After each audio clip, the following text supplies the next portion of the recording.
This podcast is sponsored by Skylight Frame. If you're looking for a great holiday gift, there is nothing more meaningful than a Skylight digital picture frame. Skylight is a touchscreen frame that everyone in the family can send photos to from anywhere, and they'll pop up in seconds. It is the perfect gift for new families, parents, and grandparents, or anyone who has all of their photos stuck on their phone. With Skylight, you can actually preload photos before you give it as a gift, without even opening the box. Once it's unwrapped and plugged in, the frame will light up with all those special memories. Surprise your loved ones this year with a beautiful Skylight frame, now available in multiple sizes and colors. Grab yours today because they're very popular and sell out around the holidays. For a limited time, you can get $15 off your purchase when you go to skylightframe.com/Mary. That's right. To get $15 off your Skylight frame, just go to skylightframe.com/Mary. That's skylightframe.com/Mary. At Sleep Outfitters Outlet, great sleep is a big deal. Save 40 to 60% every day on every Sealy, Stearns & Foster, and Tempur-Pedic. Queens as low as $249. Customer exchanges, closeouts, and floor samples. Inventory changes daily, so come in for your dream deal today. With no credit-needed financing, expert advice, and up to 60% off retail, it's never been easier to get the sleep and savings you deserve. Go to sleepoutfittersoutlet.com for financing details and to find a store near you. A choice right now, between fear and love. It's just a rock. Out of the dark night of ignorance and into the shining light of truth. Expounding reality. A population of citizens capable of critical thinking. We don't see things as they are, we see them as we are. There's a level of reality where everything dissolves into an ocean of energy. We empower our experience by insisting on our authenticity. That's very profound. Very. Expanding reality. Welcome to Expanding Reality. I am your host, Brandon Thomas. On this episode, guys, we have the absolutely amazing Amanda Ray comes by. Now, she is a psychedelic integration coach, as well as many other things. So this is a phenomenal episode.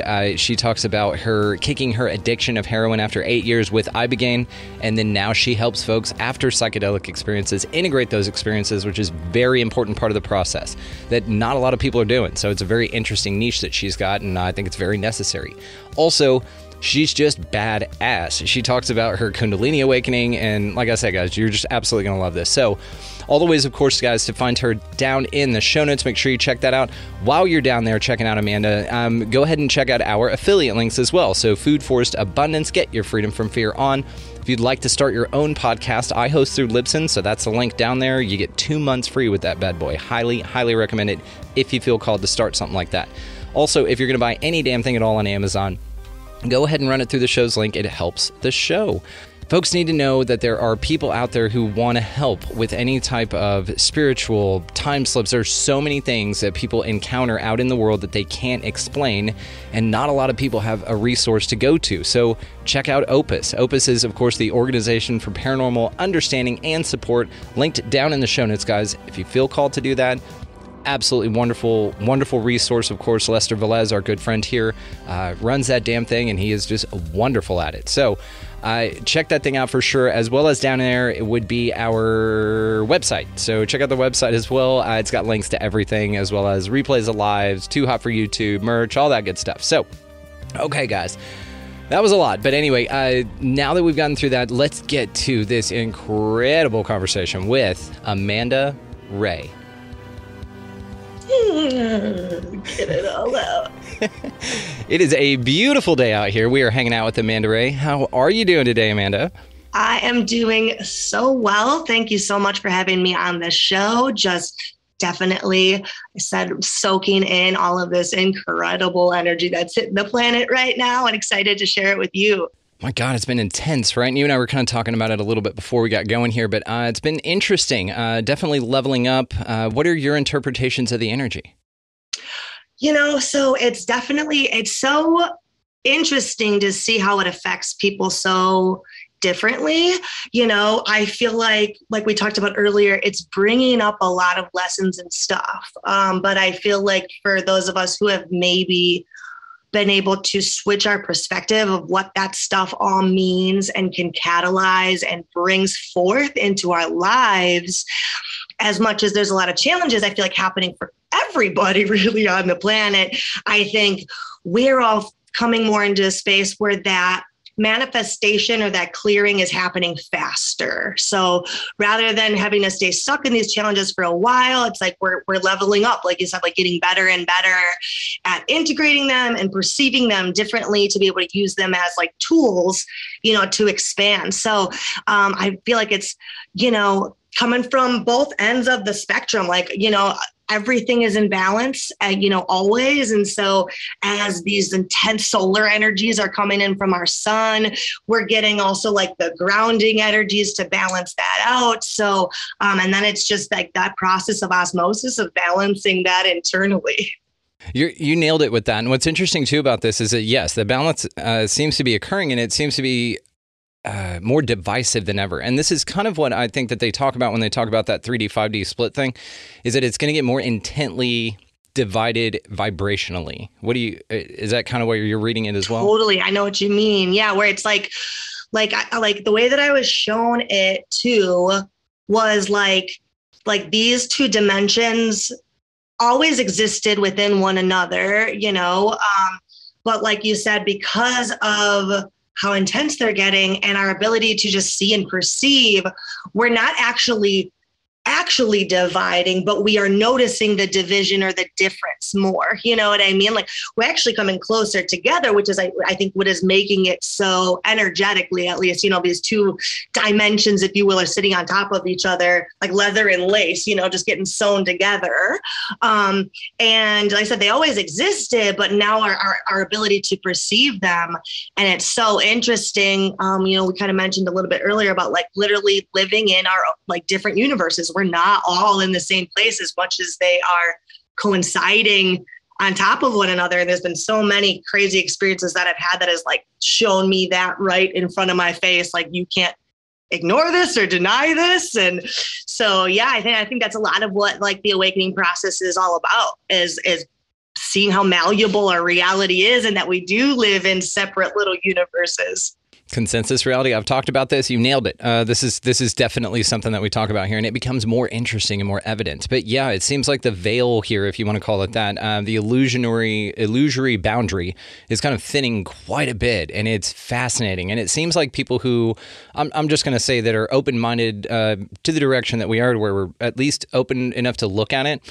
We're having a challenging time, but because it's so intense and it's like, oh, this like now's our time. We're like ready for it. But the people who are in the lower vibrational states, let's just say that for the sake of the term, and then also just kind of very, I'll say, wooed by the matrix, those folks are having a really tough time with this. It's looking like utter chaos, like everything's falling apart. And maybe we can see that everything's falling apart, air quotes for the audio only listeners, but it seems like it's really, that's how things need to occur to reassemble in the best way possible. Totally. Yeah, it's definitely, it makes me a lot more compassionate for the people who are, like you said, really wooed by the matrix, because I can imagine for sure, what it would feel like if I did pay attention to all this and I let all of this affect my reality, the state of fear and hopelessness that I would feel. And so, and it made me so grateful to have such a different experience my whole life.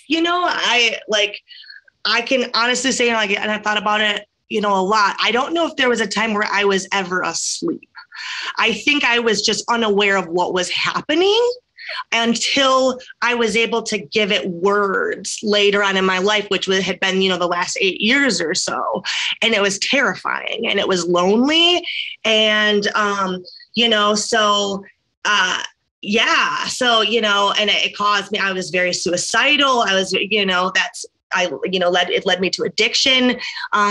And I always struggled with trying to understand, like, am I real or am I not real? And I always felt like I was on like the other side of this mirror. And like, so while all of this chaos happened, especially like, beginning like 2020, especially made me be like, okay, this is scary stuff to talk about, but there's got to be other people that are experiencing the same thing. I'd been practicing spirituality and doing kind of my own thing, for a while at that point, but that's what really made me be like, okay, I've got some stuff to share, and I don't care if only one person resonates to it. Like if they're going to be able to know that like they're not alone or losing their mind either, then like worth it. That is exactly what's been going on. And the metaphor that I will use at this time would be like crocheting. Okay. For like if I were to tell people, hey, I crochet, generally in like I said, Matrix, those wooed by the Matrix, it's kind of a stigma, right? It's one of those things that's a little not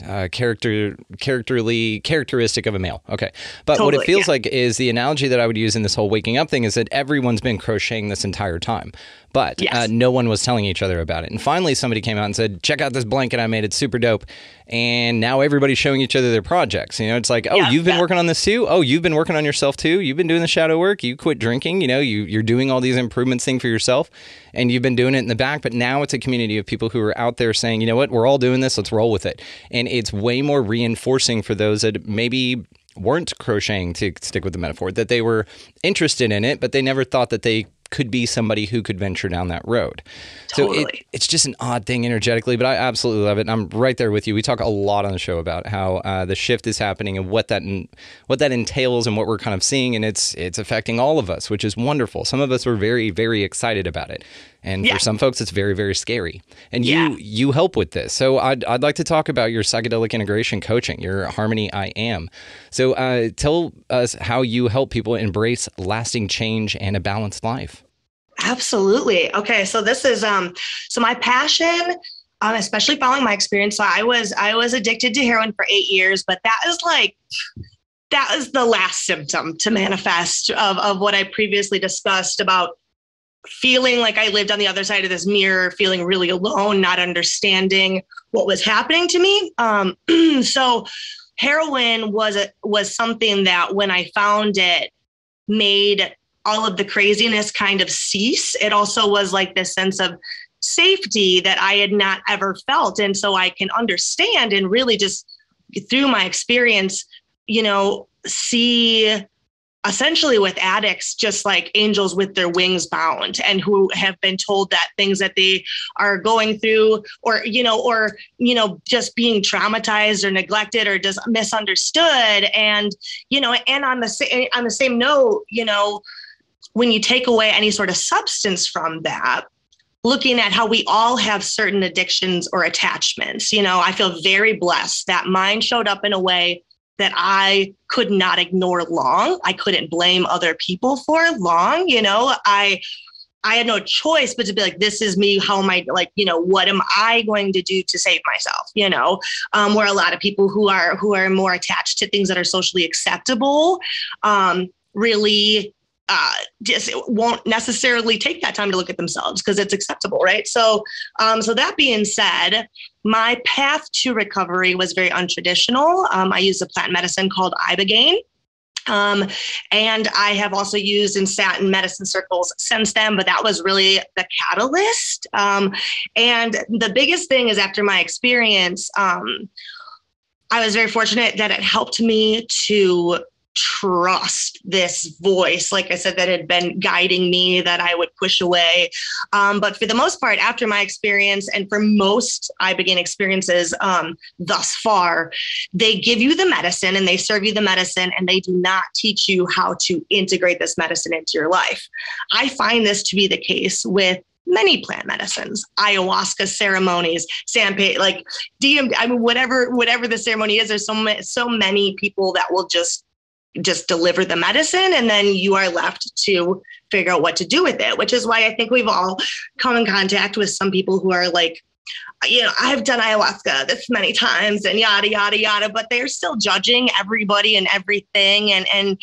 So I thought initially I was going to feel called to serve medicine, but as time went on, after my experience, not having anywhere to turn, I had nobody to talk to. I and I was not only, a heroin addict for 8 years. They said, this is a lifetime of stuff. And now I'm supposed to just be somebody different, I mean, it's essentially a self-administered ego death, like you lose your identity entirely. And so for me, I struggled so much in the beginning, valuable time after this medicine, trying to fit a square peg into a round hole. And I would say it was probably about 3 months after my experience. Wildly enough, I watched a documentary called The Hidden Teachings of Jesus Christ. And I, at the time, considered myself to be a disciple of Christ. He's like my favorite teacher. That's my buddy. That's my homeboy. But I didn't really resonate with Christianity. And so the little documentary thing, like, it was like truth was spoken to me for the first time. Some light went on.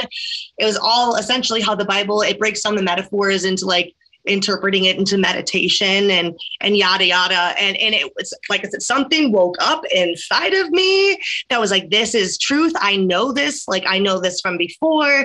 And really started to get into meditation was kind of the first step, and learned all of these different techniques throughout the last 8 years.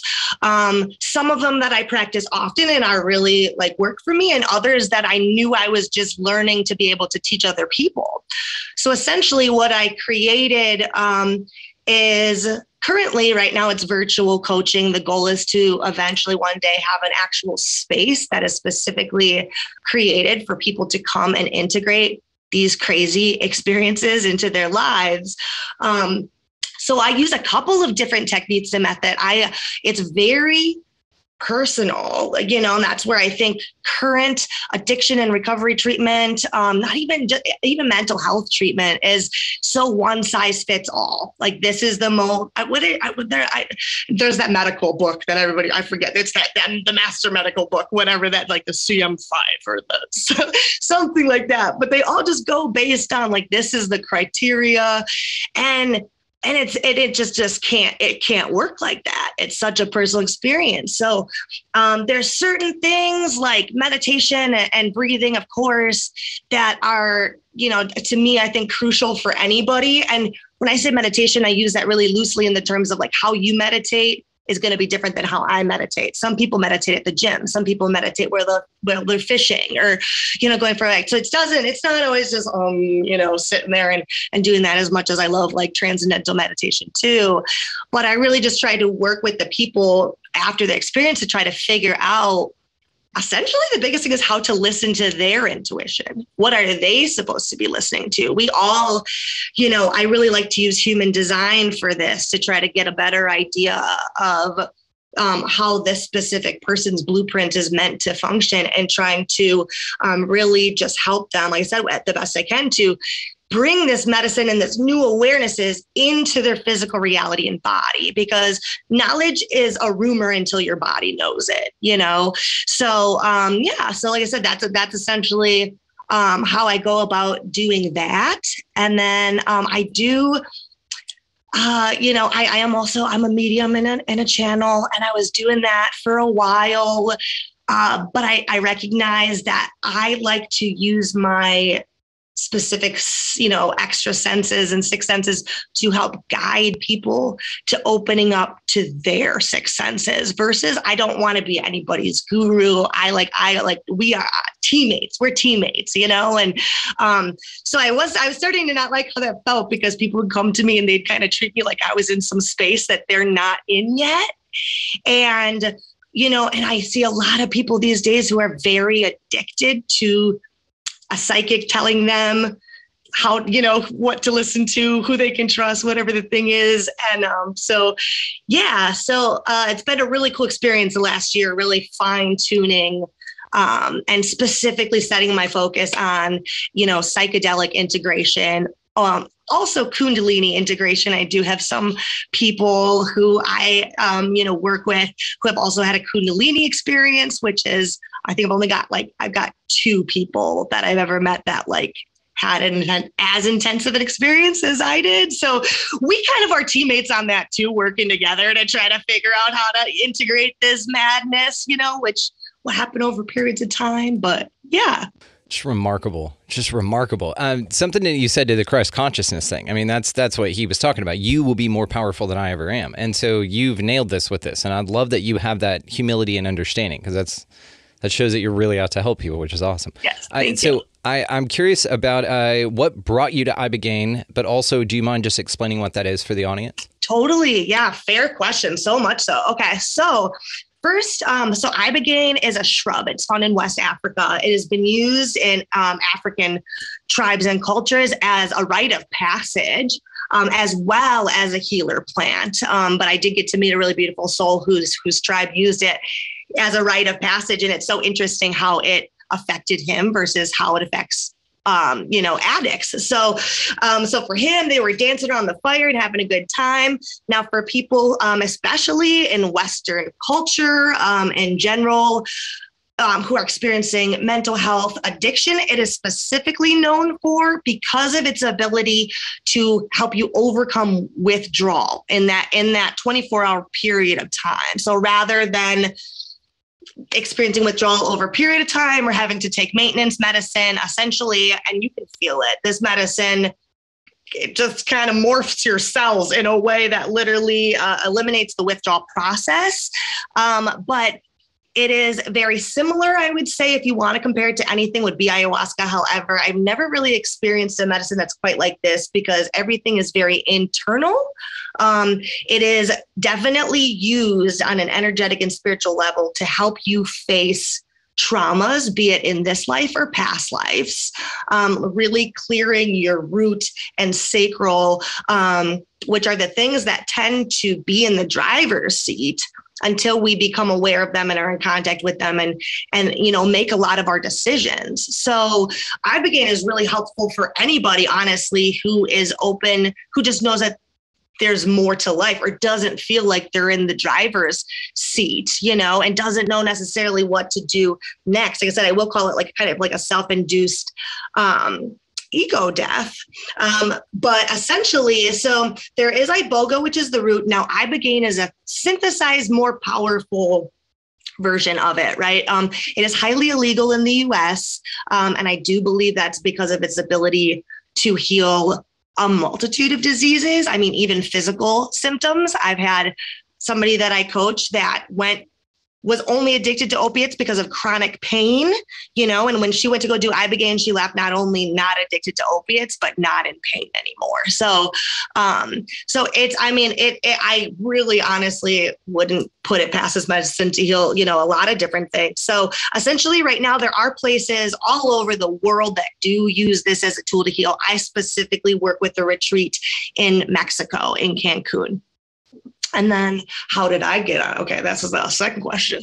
All right, two-parter. So my journey to Iboga, I was very fortunate I had heard about it for years. In my state, there was no way I was ever going to be able to afford anything like that. So, and how do you come to your parents and be like, hi, there's this really powerful psychedelic in Mexico, can I go use it?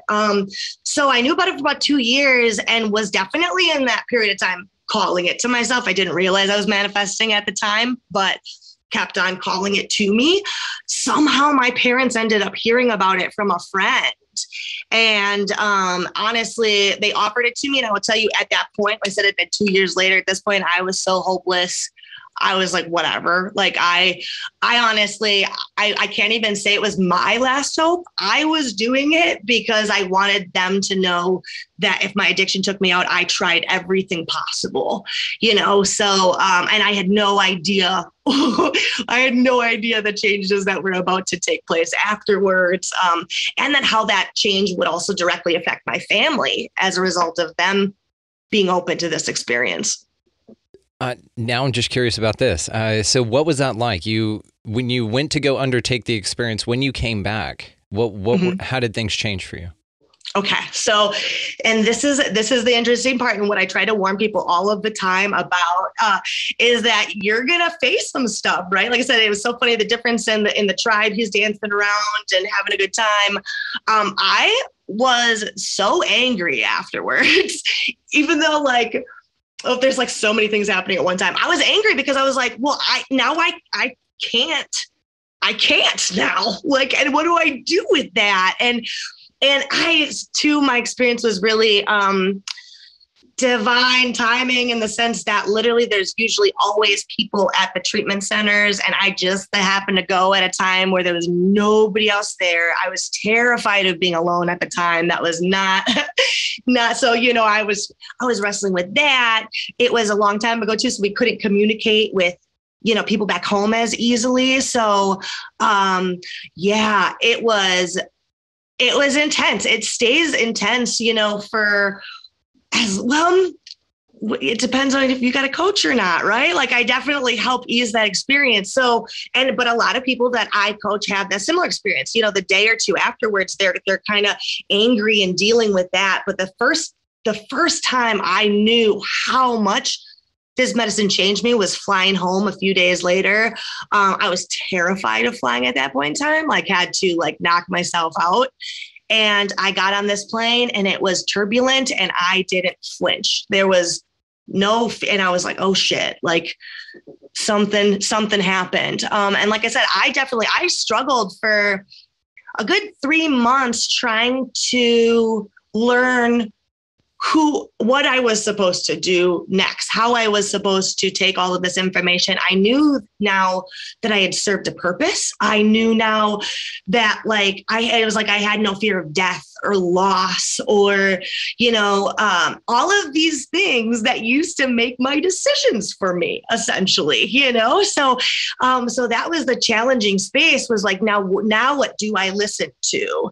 But it was really cool watching my family at the same time open up to kind of all this spiritual stuff as they're watching me change and kind of can't deny it. And I mean, we are closer now than I could have ever even. I mean, it's I'm the one they come to for advice too. And I mean, we're best friends. It's, so it's like I said, that all I attribute all of that to, that experience with them. And it really helped me to essentially open up to my power. That was the thing that I was so afraid of, right? That was the thing that was scaring me my whole life, is I was witnessing my power, and not understanding what I was witnessing. And so it gave me the opportunity to kind of be more all right, what can I really do with this? I'm in a body, what, this is crazy. What are the possibilities, rather than having that be a fearful experience. Yeah. Before, when you had your experience that you're no longer able to, and then you stop the sentence, what I interpreted from that is that you're no longer able to use your addiction as an excuse for your identity. Is that what you meant by that? Totally. Yes. Yeah. Okay. I was yes, exactly. I was that's such a hard thing to put into words. I was I'm not going to get the satisfaction from it. I'm not going to be able to run with it. I'm not going to be able to use it as an excuse. I'm not all of the things that this was. I'm just, once you know something, you can't not know it. And I was oh, that was my go-to, man, to not have to try or, and to be addicted to my anger. But I love the way that you put it, though, because also, yes, a lot of people say this about their power, to exactly what you were just saying, is that some people know that they're extremely powerful, but they'll dull it on purpose because they're scared of their own power, and they don't feel that they live in a world that's conducive or reciprocating of that in a positive way. 100%. And so but it's wonderful now that you've realized that that's, number one, what it was, number two, how to fix it, number three, that you're helping others get out of that. So the next question, I guess, just is how does someone know that plant medicine is the path for their cure to addiction? Absolutely. That's a great question.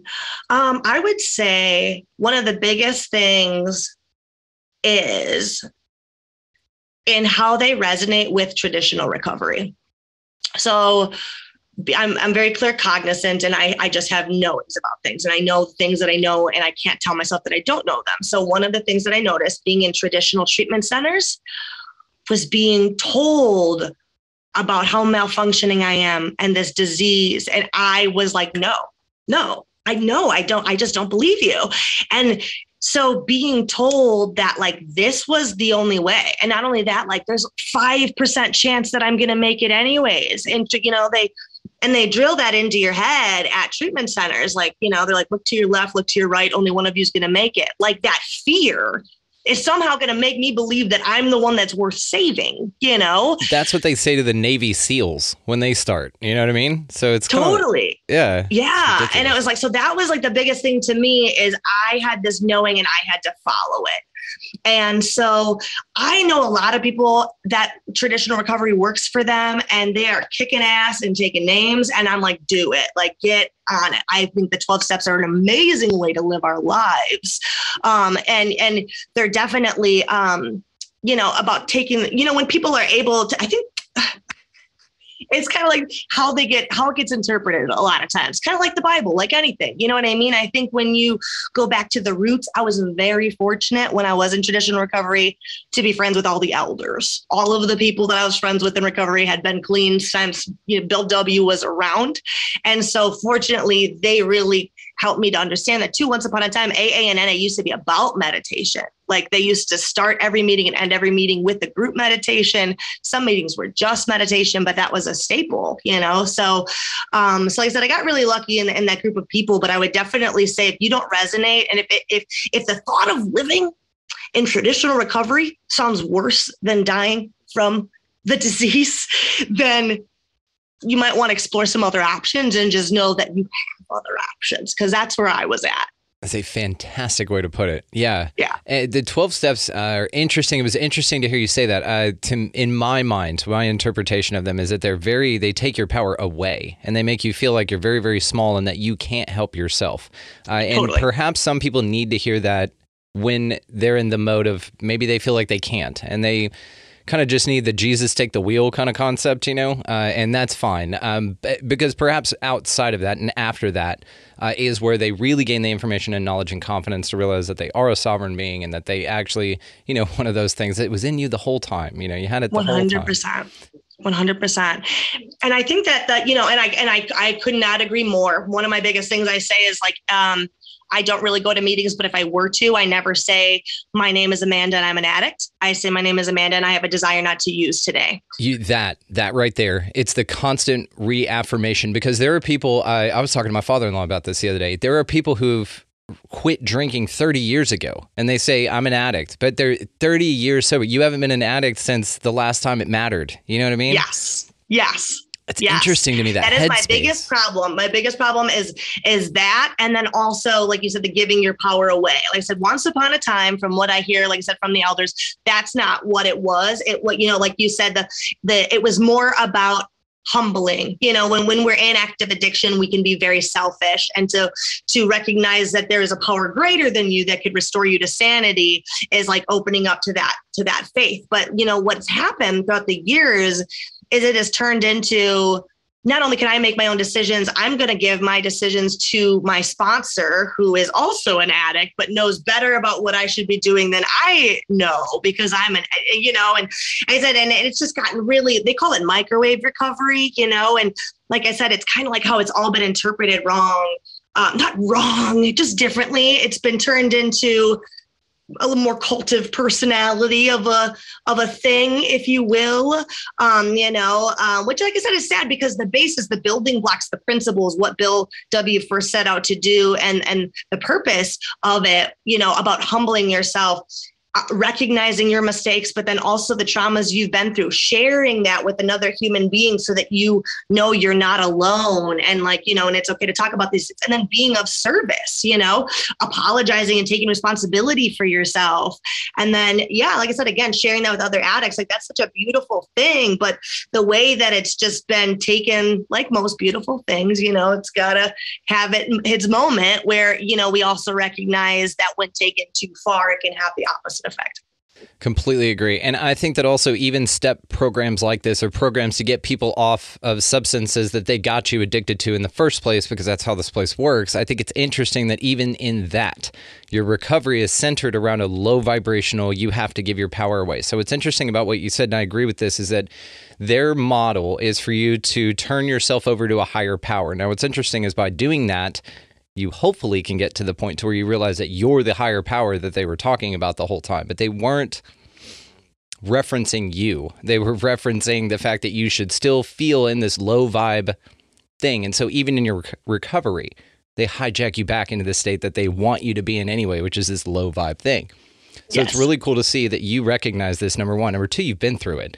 So you have this whole hero's journey thing going with this already. You're someone that people can say, why should I listen to you? And you're like, well, here you go. Here's why. Because I've done this shit, I've been there, got the 100%. T-shirt. Yeah. And so I just think what you're doing is wonderful. Thank you. Something I am curious about that I'd seen on your media kit for us to talk about that I'm very curious about is the definition of addiction to you. So what's your philosophy of addiction? So I view addiction, I've replaced that word with attachment, like I said, and I believe that essentially, like I said, okay, if we look at the population's addiction to their phones, right, which we can openly use the word addiction when it comes to people's phones, and people would admit and know that they're addicted to their phones. However, that's somehow supposed to be different than my brain, who was once upon a time addicted to heroin, right? And there's differences in addictions too. Obviously, there's physical addiction. And a lot of times I might still use the word addiction when it comes to physical addiction, because there are people who've been prescribed to opiates that don't want them, aren't trying to escape themselves, but physically become addicted, right? To me, that's what addiction is. But then there's attachment, and that's a mental thing, and the thing that you give your power away to. I believe that we are taught that it is a disease, and a terminal one. A terminal one at that, is because the thing to me, from looking at it from a further perspective, is what separates people who get addicted to, especially like really hardcore drugs versus their cell phones, or maybe equally their cell phones, but is fear. That's so many people that talk to me that have never done drugs are just curious, it's not that they, even think it's gross or whatever. They'd be afraid to get addicted. They'd be afraid to break the law. They'd be afraid to overdose. I don't know. It's fear of the experience that keeps people from trying new experiences, right? Where I feel like people who end up getting addicted to especially hardcore drugs, I can, say for myself and people that I work with, we've already been through hell. We've already been through the trauma, been through the stuff. I personally, my first time using heroin was a straight up suicide attempt. I had just been through just a couple awful experiences all on top of each other. I had somebody who offered it to me. In my mind, I was like, this thing's either going to get me high or it's going to kill me. And I'm cool with either one, So, and so that's the thing, is recognizing that there was years of my life where heroin was the only thing keeping me alive.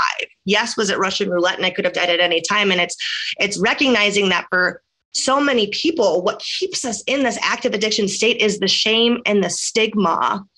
And it just becomes a shame cycle. Whereas if we can recognize that anything in our life, while it's in our life, is serving us. If it wasn't serving you, it wouldn't be in your life. And that shift of perspective right there, making this be an attachment versus something malfunctioning, my genetics, and this, I'm never going to go back to being normal. This is something I have to struggle and wrestle with my whole life, having that mentality keeps people running from it, And so my whole thing with addiction is we're taught that it's a disease because I think addicts are the most imaginative, creative, sensitive, just psychically gifted beings. And we are really made to feel like all of those things are actually curses and there's something wrong with us. And so our streets and our population are flooded with things, especially like opiates, because I do believe that's all manufactured too, how the opiate epidemic came about, when it came about, all of it, So, and I believe, that's specifically why, because that's what woke me up to my psychic gifts, was getting to the other side of that. And I do just feel like everybody so far, at least that I have worked with, has had very similar experiences once they get to that other side, that they realize that they're just super, super gifted psychics and mediums and healers. Man, that's such an interesting point you make. That addicts are addicts to dull themselves, not only because their power is so great, but because they live in a world that says that it's horrible and evil and they should feel like a piece of shit for having it or anything like that. That's interesting. So I think you've hit on it there with the root of addiction, because it's just like you said, it's the last symptom. It was something, that could have been brought to your attention in other ways and probably was.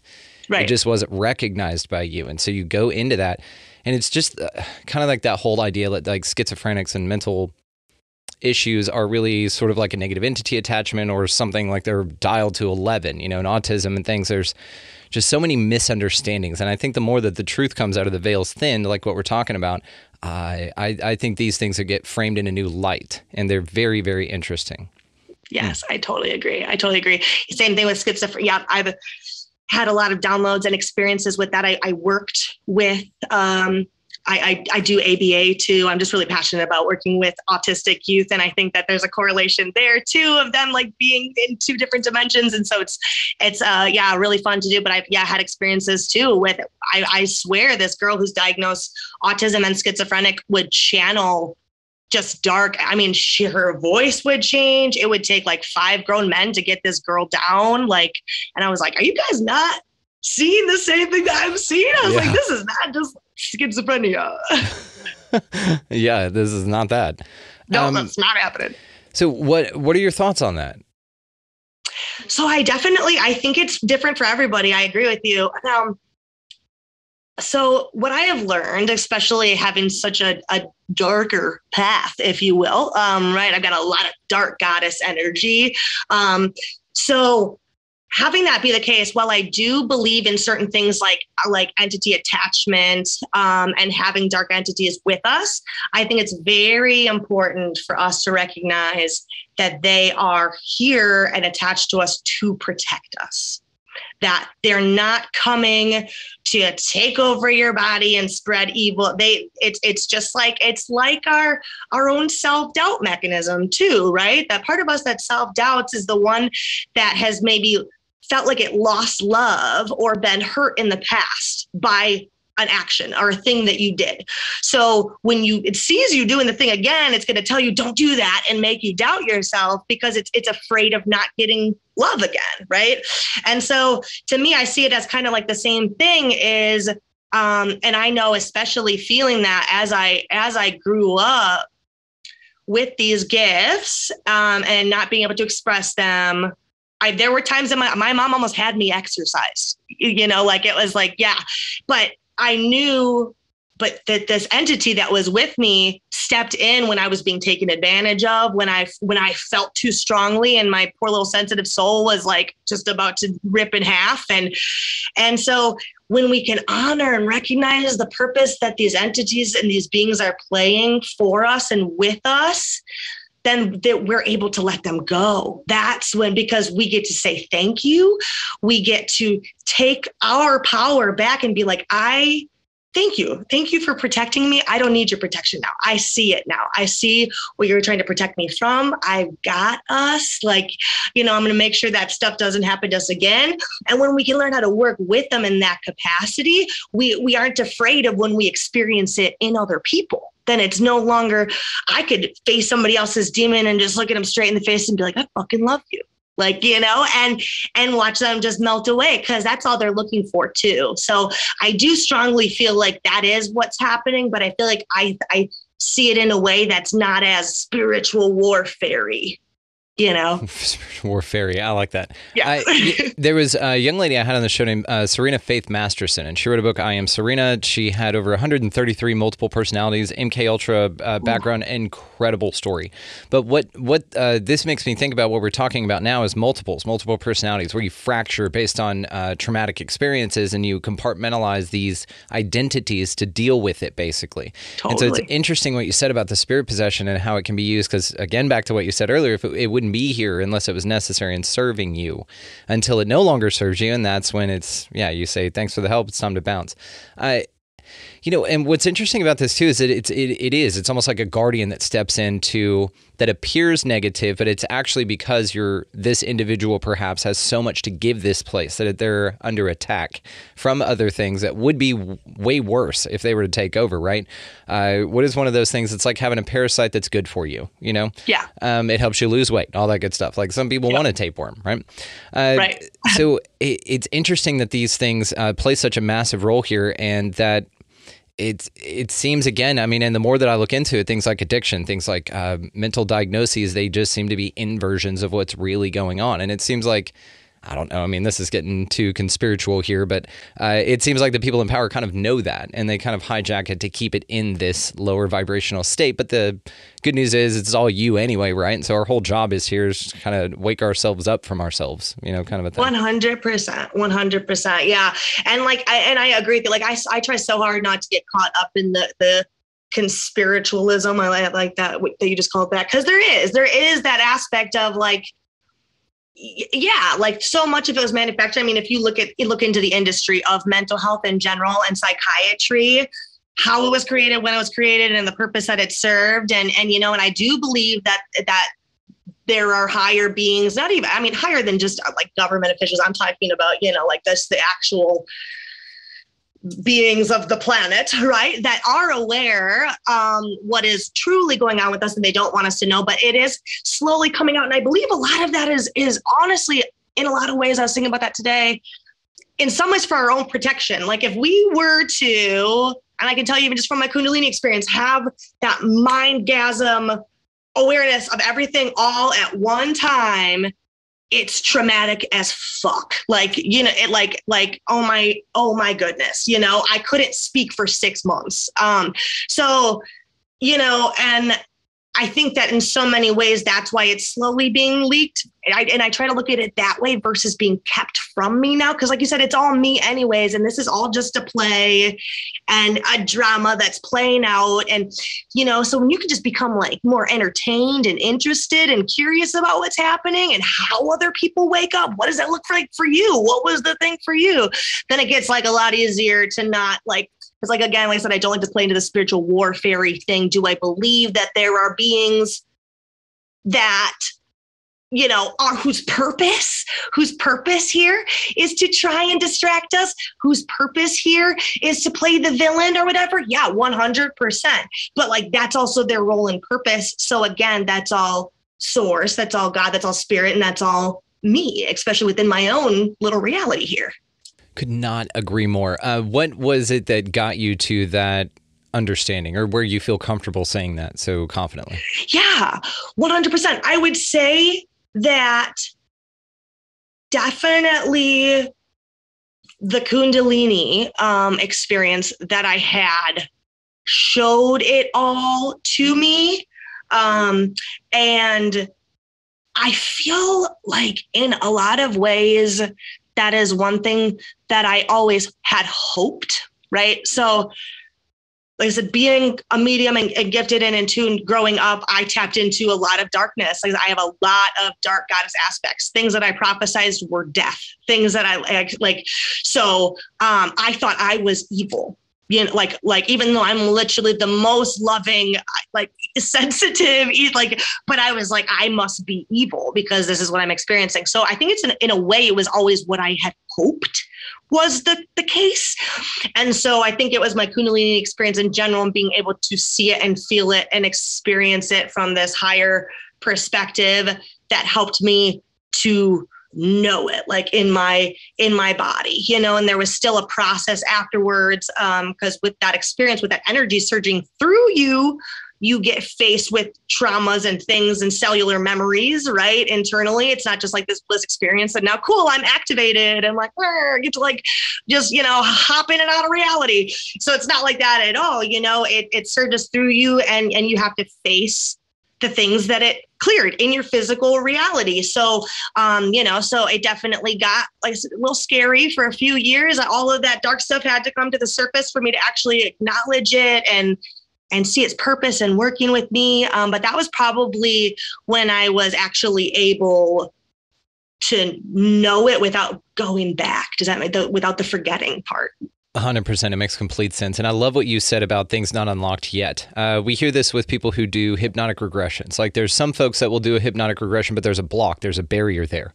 Also with remote viewers, there's like a barrier that all of them say that they come to a certain time and they can't see beyond that. Now, this is interesting to me. But also it's very interesting because I've said this before, audience, be patient. This is a great example and it just keeps popping back up. So in the movie The Matrix, when Neo goes to see the Oracle, she tells him that he's not the one, even though he is the one, but he needs to hear he's not the one at the time so that he can go be the one. Yep. this whole idea of withholding this stuff in a way that it's the most necessary. Like you said, if it was a big flood, like your Kundalini awakening, which you want to get to, then it does seem like here it's like a video game. And once you reach a certain level, you unlock like this new sword. And now you can run around with this new sword and it's super dope. And you're like, man, I would have loved to have this sword a few levels back. But really, you needed to earn that sword. And now it's necessary. It wasn't before. It would have made things too easy, all of this good stuff. Totally. The more that I look at this place like this, and the more that I see the things around in this way, the more not only does it make such great fucking sense, but it's all perfect. Like, I don't know. There are things that I wish weren't here, or like ways in which that this place presents lessons that we didn't have to learn that way. Right. But I'll be damned if like it's perfect, because there is so much crap here, but everyone learns in a different style. Again, I really think it's the way the lessons have to be received are why they present themselves in the way that they do. Right. 100,000,000%. And that's, I'm always like, who am I to say? You know, that's the funny thing about everybody and their 2 cents of how to run the world, and, you know, what everybody's doing, what all the other officials are. I'm like, listen, who the hell am I to say? Like, you know, I've got some ideas. I know some things I would do differently, you know, but like, I'm also not in that position. I don't know the ins and outs. I know the tip of the iceberg when it comes to any of that stuff. Yeah. And it's kind of like time travel. It's kind of like if you go do anything. I remember someone talking about the show. I never watched it. The Flash, the show on TV or whatever. Okay. Right. I've heard of it. Yeah. Okay. Well, allegedly, he just kept going back in time and changing things and just screwing everything up. So the entire show is basically him like going through time, screwing things up, and then attempting to change and fix them, but screwing them up worse. So it does feel like this. It's like this place has to be like this. Otherwise, it wouldn't be received in the way that it needs to be. It's just 100%. Interesting. And again, the more I look at it, the more perfect it is, because I would like, you know, child atrocities and cancer and things like that to be gone. But who knows what kind of purpose they serve, you know? And if time travelers are real and time travel is like a thing and you can go affect things, well, then no one went and killed Hitler. I mean, he must have served some purpose other than, you know, there must have been something way worse. You know what I mean? 100%. It's odd to wrap your mind around, and it does definitely take a level of cognizance to get there. It's not like first day shit. You know what I mean? And I'll let you know when I figure it out. I find that it's very inviting and way more exciting to view it this way. And that's when, honestly, like a lot of the like why me's and whatevers, they melted away. It was just like, oh, okay, got it. I'm just here to do what I'm here to do. Yes. So let's talk about your Kundalini experience. So I'm very curious what you got. Yes. Yeah, this was a fun one. And I go, because my biggest thing too is I get asked like, how do I do it? How can you do it? And I'm gonna tell you, the biggest thing is not trying. Like it's effortless. So it was, let's see, it happened about 2 years after my Iboga experience. So I was about 16 months into a really deep meditation journey. Like it became my new addiction. At the time, I needed to meditate like 4 hours a day. And I was just in blissed out, cloud 9, that pink cloud of spiritual ego that we all like land on at some point. So I was there, I was in it. And I'm not really much of a researcher. So I'm really claircognizant, and there's few people that I kind of like resonate with as far as like teachers, like Matt Kahn would be one of them. Wim Hof is like my hero. But other than that, like all of this stuff was just coming to me from meditations that I was doing. And I was led to start putting on like Kundalini solfeggio frequencies and music that like I was inviting this energy and having no idea what it was. I had no idea. I wasn't led to research it. I'm glad I didn't, because I wouldn't have done it. But so I just like, you know, like I said, I was just inviting this energy in. Honestly, for me, it was the silly twin flame journey thing that really was a big trigger for it. I was very attached to that concept. And I had a friend that I'd known for 10 years invite me to go work at his pot farm in California. And there were so many synchronicities and crazy stuff leading up to it. And so I got there, and yeah, there's all the, you know, between card readings, all these signs that we're twin flames. And so I am just even more just like building and bubbling up this cauldron of just crazy energy.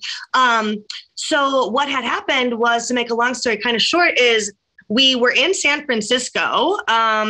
Now, we took acid the day before. We were not on acid that day. We took acid the day before, and we were given some sort of mission. I don't remember how we were given this mission, but it was about like finding a code, and it was like more like sounds. Okay.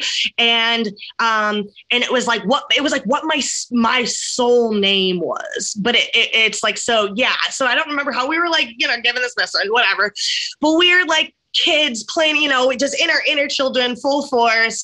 We run around San Francisco, not thinking much of it, and went back to tell our friend, like, oh, we found out, like, Amanda's spirit name. It's like this code. And he was like, oh, what is it? And then my partner at the time, well, the twin flame one, said this code, and whether or not this was it or not, I don't know. But all of a sudden, for me, it came up from my crown and went down, but they met each other. But it started with this liquid feeling light just pouring over me. And I had the most intense orgasm that I can only call an orgasm because it's the only like relatable thing within our reality. That was, I could feel it outside of my body though too. And everything was like my whole and I was just bawling. And it was like the first time where I got to see everything come together. And it was like, I was seeing everything past, present, and future all at one time. And I'm just bawling and bawling. And the guy that I thought was my twin flame at the time started to get very jealous feeling and angry. And that was when I immediately understood that he was not my twin flame. And we definitely have a karmic soul bond and connection, like love him for all the purposes that he served. But essentially what happened in that moment was the most intense feeling of being alone, right? Because in reality, this will always be my reality. There's always that sense of aloneness because you're one, you're also multiple, but you're one. So that was the necessary experience I needed to accept my own vastness and aloneness, but wholly visceral experience. When I recognized that he was not my twin flame, all of this energy surging through me stopped. And it felt like it was like being sucked out of me like a vacuum. And I was like screaming and shriveling up on the floor. And that's when he finally recognized, like, okay, something is going on here. And I don't remember much because I left my body, but from what I know, so like he picked me up in my reality. And this is like what we talked about, two different realities happening at the same time. In my reality, he had to kill me. And he did that by suffocating me with a crystal. He like replaced my whole chakra system with crystals. First, it was like he was having like open heart surgery. So he replaced all my chakras with crystals. And he looked me in the eye and he said, I'm now activating your third eye. And he was like, this is the ascension. Amanda's going first. She will see you on the other side. And I was in that moment actually so grateful that he was able to kill me. I was in full surrender. And I had this voice in my head being like, it's okay. You just have to let go. And in my mind, in doing so, I was saving everybody that I loved. It was like this, like you're taking them with you kind of an experience. And so I closed my eyes and I let go. And that's when I left my body and I was out for, I want to say like minimum like 7 minutes. I don't know. I was not breathing and, and he's trying to figure out what's going on. I've got everybody, I guess, in the room was super traumatized. I still feel so bad about that. I don't feel bad, but oh my gosh. So all of a sudden I essentially come back into my body. And I was not in control of my body as I was re-uploading essentially. So what had happened was I started speaking in tongues, or what we know as light language, multiple different languages. So they were different. We could call them cultures or star races, but I was speaking in all these different languages, and I was moving faster than humanly possible. Apparently, so apparently to try to ground me, he gave me a beat that was like the size of a friggin' giant baseball that I ate in 2 seconds. So just like, like he's like, it didn't even make sense. And all I could, and I was just dancing. Like my body just wanted to dance. That's all. And so, yeah, it was a very visceral experience of what we consider free will to be, like, and what actually we have control over, don't have control over. So essentially, yeah, I came back into my body. It was like I got re-uploaded, but I spent a few days living in Golden Gate Park, which is a whole nother story of how we get to that point. And essentially, it was almost like the universe was putting me through some sort of school where I was like learning how to manifest instantly and how my emotions and words went in alignment. And they all have to be in alignment to manifest. And there was this whole, I was like meeting beings that it was like the whole city was playing along with it, and it kept transforming. It was wild. So essentially, the way that it really then like kind of culminated was my mom and my uncle flew out to San Francisco because, of course, at that point in time, 2 years after the Iboga, they think if I'm like out on the streets and they can't get a hold of me, I'm doing drugs, which I understand for them, So they flew out to San Francisco, miraculously found me. Like, I was sitting outside of a Whole Foods, and my mom had just been to this Whole Foods. It was like, if you see this girl, she likes great kombucha. So I was sitting outside this Whole Foods and I was crying because it was the first time I was told no after instantly manifesting for days. And it was like the first time being told no as a child. I was told that I couldn't. So I started like, just bawling. And all of a sudden my partner at the time did this, just and went like this, or like, it's like hard to see, but like a Dragon Ball Z ball, and went like that to my heart. And when he did that, I fell back into my mom's arms. And so all of a sudden my mom is looking up at me, and I am, like I said, in a different reality. I had no idea that other people aren't there with me. So she's like, I'm going to take you home. And we were having this whole thing about how home was Mount Shasta, and I had to go to Mount Shasta to like ground the energy, yada, yada. So she's like, I'm taking you home. And I'm like, okay, let's go. Like, this is it. Like, we're going to go to Mount Shasta. And all of a sudden I'm in the back of this car with them, and I realized they're like taking me home to Wisconsin, and they didn't understand what happened. And so all of a sudden that aloneness set in again, right? Where I was like, oh my God, I am the only one in this experience. And so in the back of the car, I did the same thing like I did when I was coming back to I'm flopping around and I'm speaking in tongues, and I can't control my body. And my mom and my uncle were about to take me to a hospital, and suddenly my mom's phone stopped. And it's never done this again, but it started to translate what I was saying. And it said, love, love, love, listen to this song.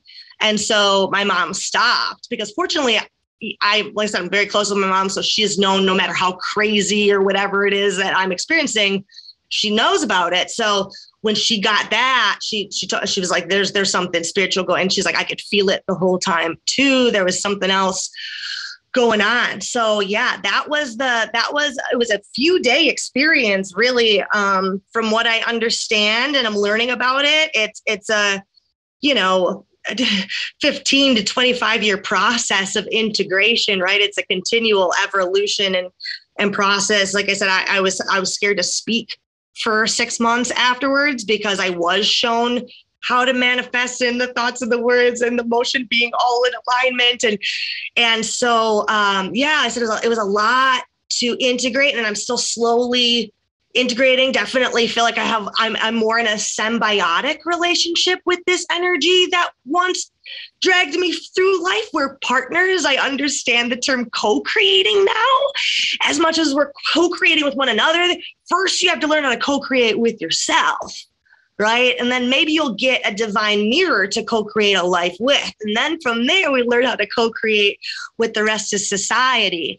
And so, yeah, so that was my process. It's a big one. Shit. That was incredible.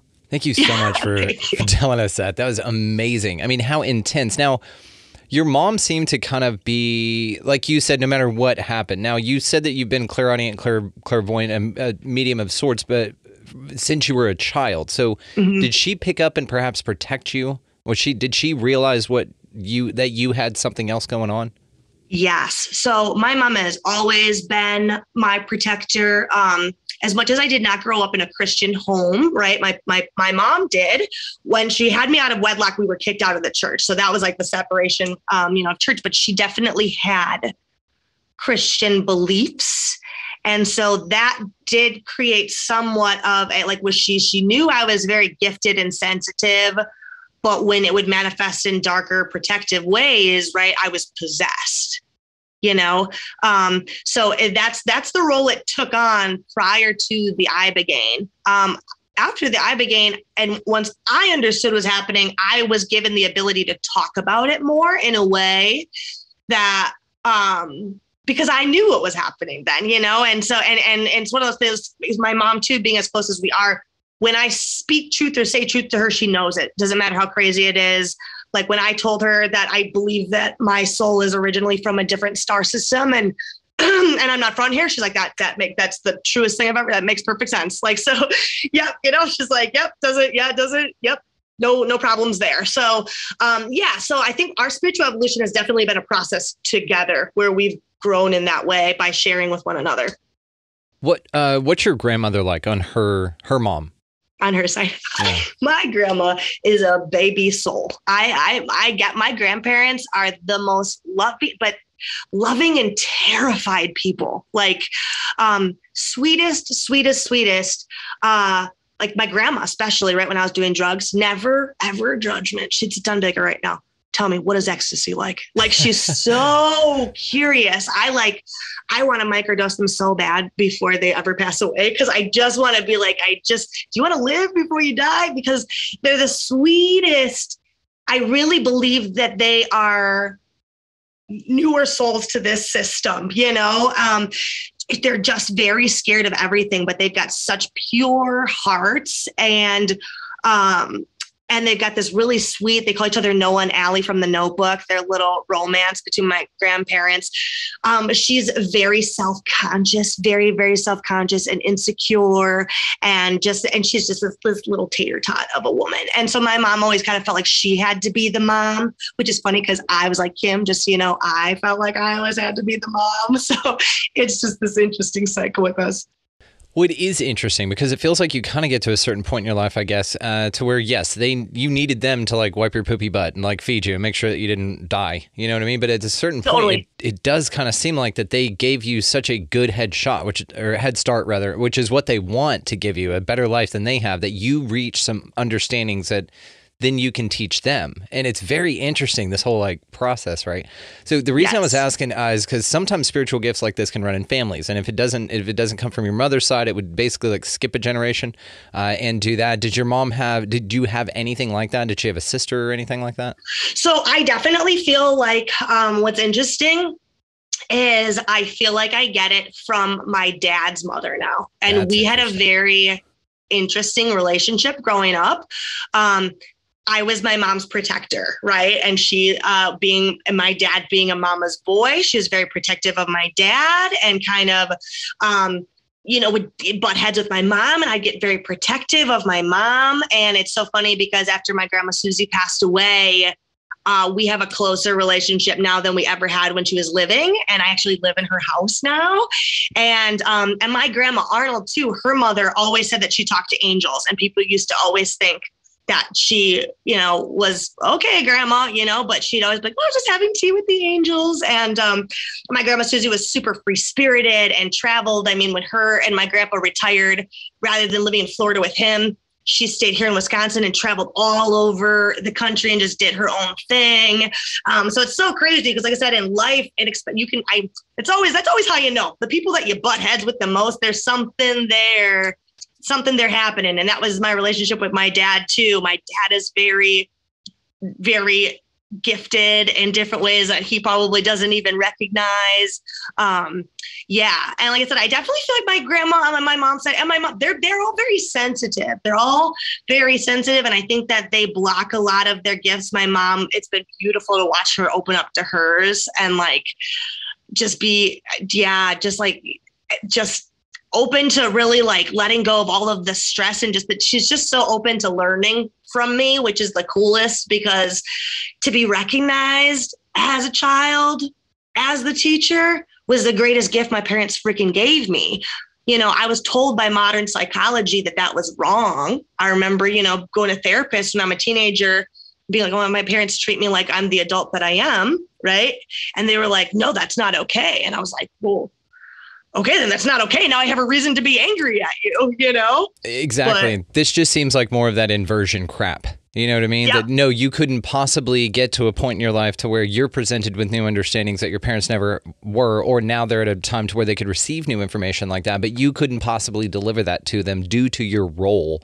Ridiculous. Yes. This is where like exactly it. Yeah. The nonsense of the Matrix just gets old with me. And I see it constantly. I'm like, and bullshit. You get spotted real quick. Right. It's pretty wild. Yeah, absolutely. Well, I think we're gonna call it on this. I just have so many things that I want to talk to you about. Definitely off air, so just hang on. But also, this was perfect. So we will definitely be having you back on. We're starting to do panel stuff, and you and I have a lot to talk about. So awesome! Can't wait. I will be linking, of course, your Facebook, Instagram, TikTok, your website, everything in the show notes, guys. So take a look down there and go check her out. You are fascinating. And like I said, you and I still have a lot of stuff. And I think that you really have a very interesting thing, a way that you help people, which is integrating post-psychedelic experience. And I think that this is a very interesting thing that's very necessary. You remind me kind of Blair McDaniel, how she helps people cope with religious traumas. And so it's a very specific thing, but it's very necessary. And I'm grateful that you're out there doing this for everyone. So for all of us, right? Because we're all the same. So, Amanda Ray, we will have to catch up with you another time, but thank you so much. This is so cool. Thank you so much. I like just being able to have such open conversations. It's just such a gift. And to be able to feel, too, how secure I feel being able to talk about these things now. So I really appreciate you and getting the message out there, because it is what I do is a niche, but I think it's so important for people to know that these medicines can change your life, but they need to be integrated. There's work that needs to happen afterwards. Nothing is going to be a quick fix or a cure-all. So, could not agree more. I think I'm going to go ahead and coin the term necessary. Does that work? Yeah, there you go. Necessary. Oh my gosh, it's perfect. That's exactly what it is. You can have it. Thank you. Pass that around. You have a very necessary thing. Necessary. It's fun to say too, phonetically. Yes, absolutely. That's perfect. Amanda, thank you so much. Thank you so much. We'll see you soon. What a remarkable conversation from a truly remarkable young woman. My God. So all the ways to find Amanda, guys, located down in the show notes. Make sure that you go check out her website, Harmony I Am, and she does phenomenal videos on TikTok for sure. All of it linked in the show notes. Check it out. While you're down there, you may as well check out our affiliate links as well. So Food Forest Abundance, Get Your Freedom from Fear on Jim Gale's project, linked down there. Unbelievably proud to be a part of that. Libsyn, if you guys are wanting to host your own podcast, you get 2 months free. Libsyn 2, I host through. Highly recommend them. I've been using them this whole time, using them currently. Could not recommend them more, guys. So if you're also going to buy any damn thing at all on Amazon, go ahead and run it through the show's link. It helps the show. For something you were going to do anyway, right? Ideologically. So also, if you would like to expand your experience with us here on the show, you can do so at expandingrealitypodcast.com. That link is also located in the show notes, along with our affiliates and Amanda, so you can check that out easily. That is where we replay lives. We have the Too Cool for YouTube stuff. Merchandise is over there. All the socials. It's a badass one-stop shop for everything. So it's just awesome. Make sure that you'll check that out. Also, absolutely want to mention Opus, so the Organization for Paranormal Understanding and Support. If you guys feel that you need something like that and you don't feel like you have anyone to talk to, Opus has got you covered. Check the link down there as well. So, go out into this beautifully mysterious place, whatever the hell this thing is, guys, and y'all just pick up a piece of litter. Go ahead and just be nice to everybody that you come across. Smile, open doors, buy somebody a coffee or a meal or something like that around the line behind you. It's super small stuff that makes the most massive ripple effects in the collective for the better. take yourself up on that opportunity every single time it presents itself in your life, because it's you giving you that anyway, so you might as well take yourself up on it. So, also, while you're out there just crushing it in general energetically, go ahead and get the fuck out of the left-hand lane if you got somebody behind you wanting to pass. That is a huge pain in the ass if you just kind of park over there. Just move, and then they'll be by, and then you can get back over there and do whatever the hell you want. Just move out of the left-hand lane. Thank you. So I also go out into this beautifully mysterious place, guys, whatever the fuck it is. And you know what I'm going to say. Say it every time. It's the most important thing to take away from all of this. Y'all just be good to one another. Thank you so much for listening. We will see you next time.